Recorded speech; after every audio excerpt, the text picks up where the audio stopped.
If I woke up tomorrow at age 50, which is 11 years ago, with declining energy, more visceral fat than I like, slight insulin resistance, sleep not as deep as it used to be, and I had to rebuild my health from scratch, I would not start with peptides.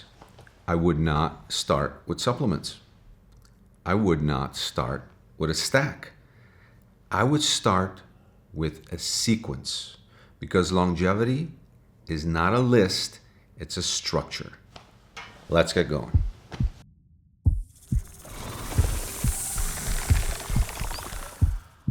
It's a structure.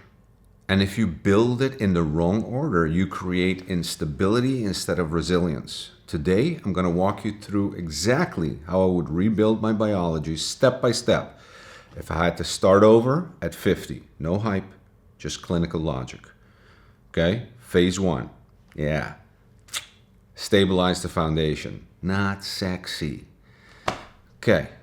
First, sleep. Not optimized, stabilization. Actionable, fixed sleep window. Same bedtime, same wake time. No alcohol for 30 days. 10 minutes morning light exposure. No screens 60 minutes before bedtime.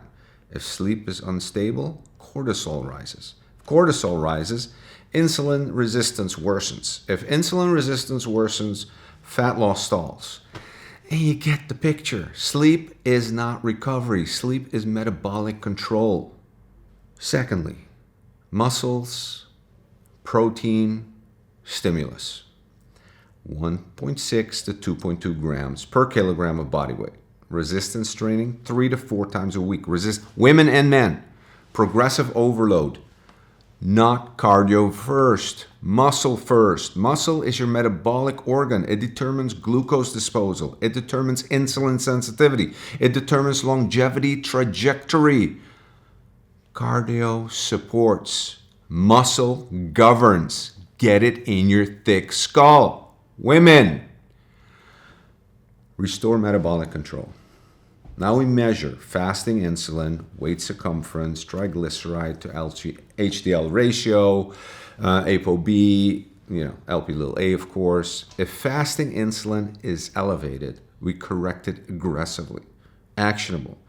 10,000 daily steps minimum, lift heavy 3 to 4 times weekly, 2 to 3 meals per day, no constant grazing, 12 to 14 hours eating window, no extreme fasting, no crash dieting, metabolic flexibility training.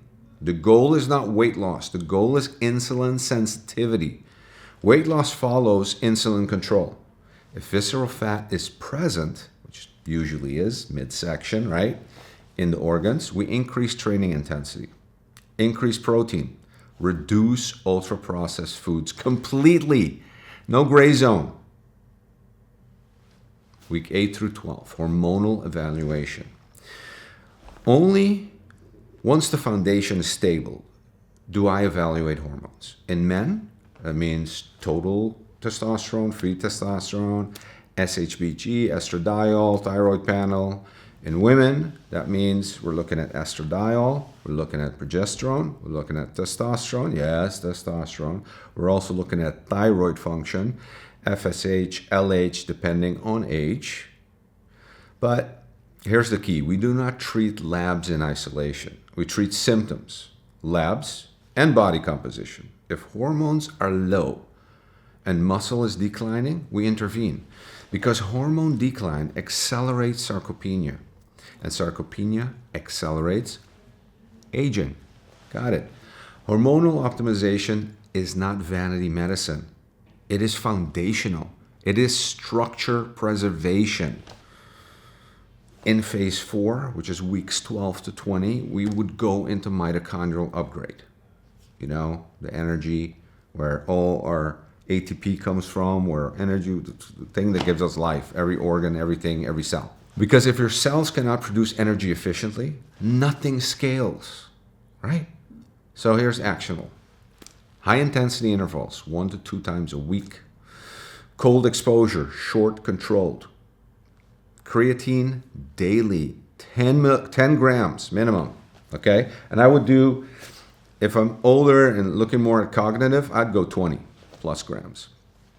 Adequate iron status, adequate B vitamins, mitochondria responds to stress, not comfort. Then, and only then, I appropriate targeted mitochondrial signaling peptides. Not before, never before. Precision tools. This is where we start layering in. If foundations are solid, if muscle is improving, if insulin is controlled, if hormones are optimized, then we consider precision tools, targeted peptides, selective metabolic enhancers, regenerative interventions if tissue damage exists. But I sit way on top of the structure, not beneath it, okay? We don't start with this. We end with this. Because, these advanced tools, they amplify. They do not replace. They do not rebuild broken systems. Why this matters. Here is what, most people get wrong. Most people try to skip steps. Give me that peptide. I heard that peptide. I see it on the internet. This fixes me. This is going to fix that. This is going to fix... No. That's not how it works. They want to accelerate phase without building the engine. You got to build the engine first. But longevity is not about moving faster. It's about building something that does not collapse, right? So it's muscle integrity, hormonal stability, metabolic flexibility, mitochondrial efficiency. If you build those 4 pillars correctly, aging slows naturally. And women, please. Stop saying you don't want to get big. You're not going to get big. It's impossible. It's impossible. So weight train, resistance train, go heavy as you can. Please, I beg you. You're going to thank me in your 80s and 90s, even in your 70s. Right. So not because you hack it, but because you stabilize it. Right? If I had to rebuild my health at 50, I wouldn't chase trends. I would build the structure, right? Which includes sleep, muscle, metabolism, hormones, energy, in that order. Longevity is not anti-aging. It is risk management across decades. And the people who win in their 70s are the ones who build correctly in their 50s. Start with the sequence. Build the system. Then optimize. Thank you. This is how we put it all together. You need to have that all together structure. Okay? So you can then start putting in what's needed. Thank you. See you next time. Stick with us. This is a rocking year. All right? So let's get you to the best health you've ever seen. Thank you. Take care.